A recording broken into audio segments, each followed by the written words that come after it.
എന്താണ് ഫൈബ്രോമയാൽജിയ? ശരീരം മുഴുവൻ വേദനിക്കുന്ന ഒരു രോഗാവസ്ഥയാണ് ഫൈബ്രോമയാൽജിയ എന്ന് പറയുന്നത്. ഫൈബ്രോമയാൽജിയ ഒരു സന്ധിവാതമല്ല, ഒരു പേശി രോഗവുമല്ല.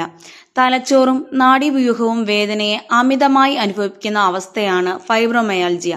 ശരീരത്തിൽ മുറിവുകളോ പരിക്കുകളോ ഇല്ലെങ്കിലും നമുക്ക് കടുത്ത വേദന അനുഭവപ്പെടും. 20-60 വയസ്സിനിടയിലുള്ളവരെയാണ് കൂടുതലായി ഈ അസുഖം ബാധിക്കുന്നത്. സ്ത്രീകളിൽ പുരുഷന്മാരെക്കാൾ 2 മുതൽ 4 മടങ്ങ് വരെ ഈ അസുഖം കൂടുതലായി കാണപ്പെടുന്നു. ദീർഘകാല മാനസിക സമ്മർദ്ദമുള്ളവർ, ഓട്ടോ ഇമ്മ്യൂൺ രോഗമുള്ളവർ, ഉറക്കക്കുറവുള്ളവർ ഇവരിലും ഈ അസുഖം കൂടുതലായി കാണപ്പെടുന്നു. ഇനി ഇതിന്റെ പ്രധാന ലക്ഷണങ്ങൾ എന്താണെന്ന് വെച്ചാൽ, ശരീരം മുഴുവൻ വേദനയായിരിക്കും. കഴുത്തിന് വേദന, തോൾ വേദന, നടുവേദന, കൈകാലുകളിൽ വേദന, സന്ധികളിൽ മുറുക്കം അനുഭവപ്പെടുക ഇവയെല്ലാം ഉണ്ടാകാം. കൂടാതെ എപ്പോഴും ക്ഷീണം, ഉറങ്ങിയാലും ഉന്മേഷമില്ലാതിരിക്കുക, ചെറിയ ജോലി ചെയ്താലും നമുക്ക് തളർച്ച അനുഭവപ്പെടുക, ശരീരം ഒരുപാട് ഭാരമുള്ളതുപോലെ തോന്നുക ഇവയെല്ലാം മറ്റു ലക്ഷണങ്ങളാണ്.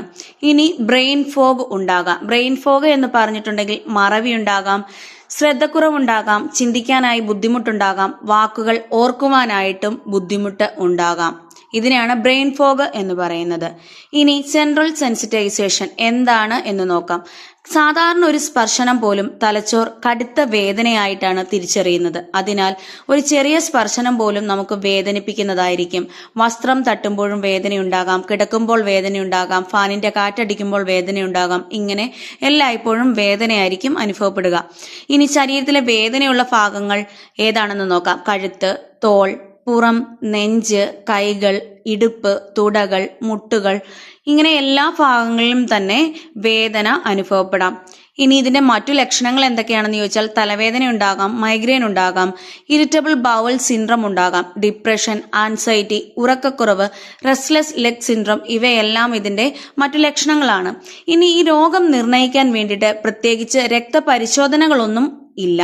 ഡോക്ടർമാർ പരിശോധിക്കുന്നത് വൈഡ് സ്പ്രെഡ് പെയിൻ ഇൻഡെക്സ്, നമ്മുടെ ശരീരത്തെ വേദനകൾ എവിടെയെല്ലാം ഉണ്ട്, സിംറ്റം സെവറിറ്റി സ്കെയിൽ, 3 മാസത്തിലധികമായിട്ടുള്ള വേദന, ഇവയുടെ എല്ലാം അടിസ്ഥാനത്തിലാണ് നമ്മുടെ ഈ അസുഖം കണ്ടുപിടിക്കുന്നത്. ഇതിനു വേണ്ടിയിട്ട് നമുക്ക് പ്രത്യേകിച്ച് ബ്ലഡ് ടെസ്റ്റോ കാര്യങ്ങളോ ഒന്നുമില്ല. പിന്നെ നമ്മൾ കുറച്ച് ബ്ലഡ് ടെസ്റ്റുകൾ ചെയ്യുന്നുണ്ട്. അത് ഫൈബ്രോമയാൽജിയെ കണ്ടെത്താൻ വേണ്ടിയിട്ടല്ല, മറ്റു രോഗങ്ങൾ എന്തെങ്കിലും ഉണ്ടോ എന്നറിയാൻ വേണ്ടിയിട്ട്, ആ രോഗങ്ങളെ ഒഴിവാക്കാൻ വേണ്ടിയിട്ട് നമ്മൾ CBC, ESR, CRP, thyroid, vitamin D, vitamin B12, rheumatoid factor, ANA മുതലായ ടെസ്റ്റുകൾ ചെയ്യാറുണ്ട്. ഇനി ഇതിന് ഡോക്ടറുടെ നിർദ്ദേശപ്രകാരം നമുക്ക് മരുന്നുകൾ കഴിക്കുവാനായിട്ട് സാധിക്കും. ഇനി മരുന്നില്ലാതെ നമ്മൾ ഇതൊന്ന് കുറയ്ക്കാൻ വേണ്ടിയിട്ട് walking, stretching, swimming, yoga, meditation, CBT therapy, അതുപോലെ നല്ല രീതിയിൽ ഉറങ്ങുക, ഇതൊക്കെ നമുക്ക് ഇതിന്റെ വേദനയിൽ നിന്നും കുറച്ചൊക്കെ റിലീഫ് കിട്ടാനായിട്ട് സാധിക്കും. ഇനി ജീവിതശൈലിയിൽ നമുക്ക് മാറ്റം വരുത്തേണ്ടത് ദിവസവും വ്യായാമം ചെയ്യുക, സ്ഥിരമായി കറക്റ്റ് സമയത്ത് ഉറങ്ങുക, മാനസിക സമ്മർദ്ദം കുറയ്ക്കുക, ബാലൻസ്ഡ് ഡയറ്റ്, അമിതമായി കിടക്കാതിരിക്കുക, ചെറിയ ലക്ഷ്യങ്ങളായി ജോലികൾ ചെയ്യുക, ഇവയൊക്കെ ജീവിതശൈലിയിൽ നമുക്ക് വരുത്താവുന്ന മാറ്റങ്ങളാണ്. ഒരു കാര്യം നമ്മൾ ഓർക്കുക, ഫൈബ്രോമയാൽജി ഒരു യഥാർത്ഥ രോഗമാണ്. ഇതാരുടെയും ഭാവനയിൽ വരുന്ന ഒരു കാര്യമോ അല്ലെങ്കിൽ നമ്മൾ ചുമ്മാ ഡ്രാമയായിട്ടുള്ള ഒരു കാര്യമല്ല. ഫൈബ്രോമയാൽജി എന്ന് പറയുന്ന ഒരു യഥാർത്ഥ രോഗമാണ്.